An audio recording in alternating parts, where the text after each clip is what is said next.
Glorify the name of your Lord. মোহতারাম হাজিরিন, আল্লাহর নামের বড়ত্বের ঘোষণা দিলে অনেক মানুষ আছে তাদের মনের মধ্যে ভয় সৃষ্টি হয়, আছে না নাই? এদেশটা ইসলামের দেশ, এদেশটা মুসলমানের দেশ, এদেশটা ইমানদারের দেশ, এদেশটা ইসলাম ওয়ালাদের দেশ, ঠিক না ঠিক?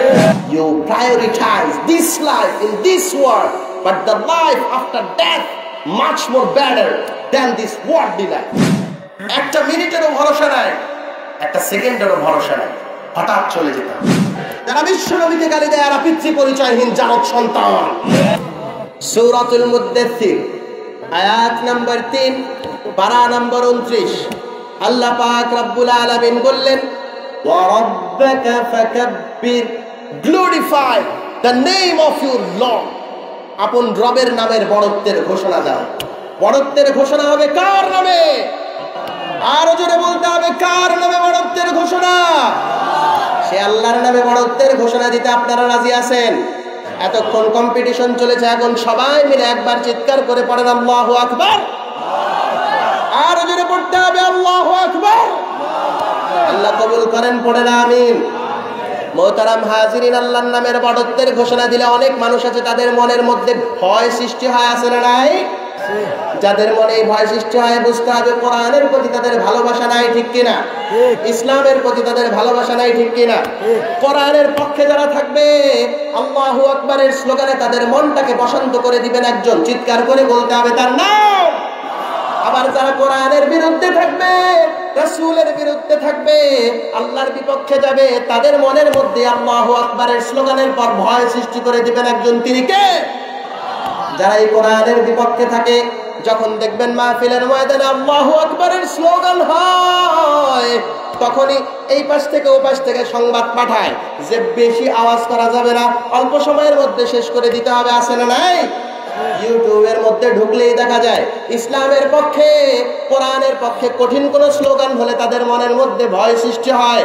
কিন্তু আমরা আল্লাহু আকবারের স্লোগান দিয়ে এটাই প্রমাণ করতে চাই এদেশটা ইসলামের দেশ, এদেশটা মুসলমানের দেশ, এদেশটা ইমানদারের দেশ, এদেশটা ইসলাম ওয়ালাদের দেশ, ঠিক না ঠিক? সুতরাং এই দেশের মধ্যে ইসলামের বিরুদ্ধে কোনো কথা আমরা সহ্য করতে পারি? আরো জোরে বলতে হবে, সহ্য করতে পারি? কোরআনের বিপক্ষে আমরা কোনো কথা সহ্য করতে পারি? কোরআনের পক্ষে যারা থাকবে তাদের সবকিছু আল্লাহ পাক সুন্দর করে দিবে।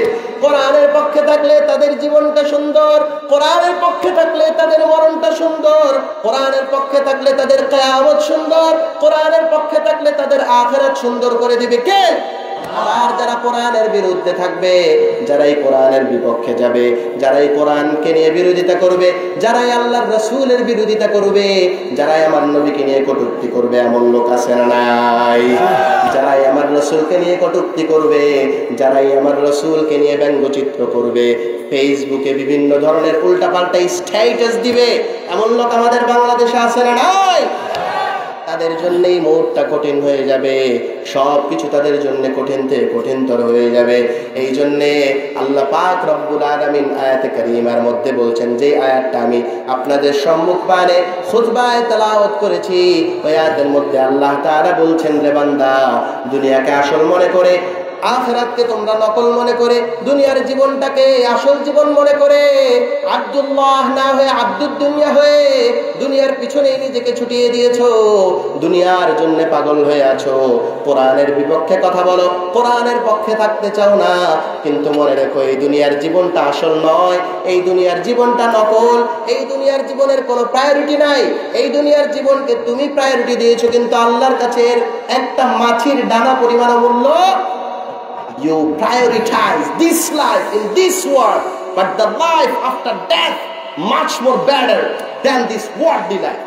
তুমি দুনিয়ার জীবনটাকে প্রায়োরিটি দিচ্ছ, দাম দিচ্ছ, মূল্যায়িত করছো, কিন্তু এই দুনিয়ার জীবনটা প্রায়োরিটি দেওয়ার মতো কিছুই নয়। এই দুনিয়ার জীবনটা হচ্ছে ক্ষণস্থায়ী, স্থায়ী জীবন হচ্ছে আখিরাত। সেই জীবনের জন্য তোমাকে প্রস্তুতি নেওয়া লাগবে। সেই দৃষ্টিকোণ থেকে আল্লাহ পাক রব্বুল আলামিন সূরাতুল আলার 17 এবং 16 নম্বর আয়াতের মধ্যে বললেন, বাল তুসিরুনাল হায়াতাদ দুনিয়া ওয়াল আখিরাতু খায়রুন ওয়া আবকা। পড়েন আল্লাহু আকবার।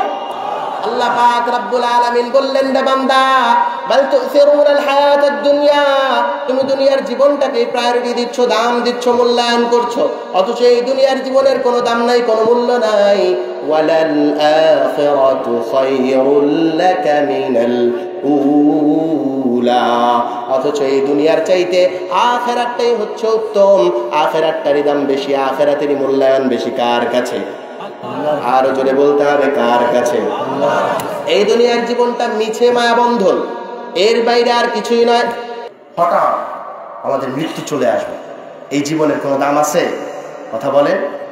এই যে একটু আগে আল্লামা আহমদ শফি রহমতুল্লাহ আলাইহি ওনার কাছে বায়াত হয়েছেন, একটু আগে যিনি কথা বলছিলেন, উনি আমাদেরকে বলে গেলেন এই দুনিয়াটাকে আমরা আসল মনে করে সুদে ঘুষে এভাবে ওভাবে সম্পদের পাহাড় বিশাল বড় স্তূপ বানানোর পেছনে আমরা নিজেদেরকে ঠেলে দিচ্ছি।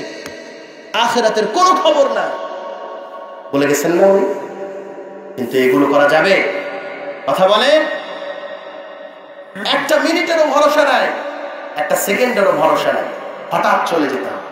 এই জন্য মৃত্যুর প্রস্তুতির দরকার আছে না নাই? যারা এই মৃত্যুর প্রস্তুতি নিয়ে সুন্দরভাবে মৃত্যুর দিকে নিজেকে নিয়ে যাবে, তাদের জন্য মৃত্যুটা বড় সহজ হবে। নিজেকে যখন ইমানদার হিসেবে রাখবে, মৃত্যুটা তাদের জন্য বড় সহজ হবে। হাদিসের মধ্যে আসছে, যখন একজন মুমিনের মৃত্যুর সময় হয়, তখন মালাকুল মউত এসে তাকে বলে, ইয়া আইয়াতুহান নাফসুল মুতমাইন্না, হে প্রশান্ত আত্মা, উখরুজি ইলা মাগফিরাতিন মিনাল্লাহি ওয়া রিদওয়ান, আল্লাহর ক্ষমার দয়ার দিকে বেরিয়ে আসো, আল্লাহর সন্তুষ্টির দিকে বেরিয়ে আসো। তখন সুন্দর করে স্মুথলি, সুন্দর আরামসে মুমিনের আত্মাটা বেরিয়ে যায়। আবার যারা ইসলামের পক্ষে থাকে না, ইসলামের বিরোধিতা করে, ইসলামকে বাস দেয়, এমন লোক আছে না নাই? রাসূলের বিরোধিতা করে, রাসূলকে নিয়ে কটূক্তি করে, এমন লোক আছে না নাই? যারা রাসূলকে নিয়ে কটূক্তি করে, রাসূল সাল্লাল্লাহু আলাইহি ওয়াসাল্লামের বিরোধিতা করে, এদের কোনো বংশ পরিচয় নাই। ঠিক কিনা বলেন? এদের বাপদাদার কোনো পরিচয় নাই, এদের কোনো বংশ পরিচয় নাই, এদের কোনো মর্যাদা নাই। ঠিক কিনা? যারা বিশ্ব নবীকে গালি দেয়, এরা পিতৃ পরিচয়হীন জারদ সন্তান। ঠিক কিনা বলেন? বিশ্ব নবীকে গালি দিলে কলিজায় আগুন লাগে মুসলমান, লাগে। কার কার লাগে? তো হাত উঁচু করে আল্লাহরে দেখা, আল্লাহ কবুল করেন, পড়েন আমিন। এই জন্য যারা এই বিশ্ব নবীকে গালি দিবে, ভোলাই যেমন বিশ্ব নবীকে গালি দেওয়ার পর আল্লাহর রাসূলের সৈনিকেরা তার বিরুদ্ধে লেগে উঠেছিল, আমরাও যখনই বিশ্ব নবীর বিরুদ্ধে কোনো কিছু শুনবো, তাহলে বিশ্ব নবীর পক্ষে স্লোগান দেওয়ার জন্য রাজি আছেন? আল্লাহ কবুল করেন, পড়েন আমিন। এই সমস্ত লোকেদের যখন মৃত্যুর সময় হয়, তখন মালাকুল মউত এসে কঠিন একটা আকৃতি নিয়ে তার সামনে আসে। সে খুব ভয় পেয়ে যায়, আর তখন থেকেই তার মৃত্যুর কষ্ট শুরু হয়, পরকালের সবগুলো কষ্ট শুরু হয়ে যায়। এই জন্য ইসলামের পক্ষে থাকার দরকার আছে না নাই? কোরআনের পক্ষে থাকার দরকার আছে না নাই?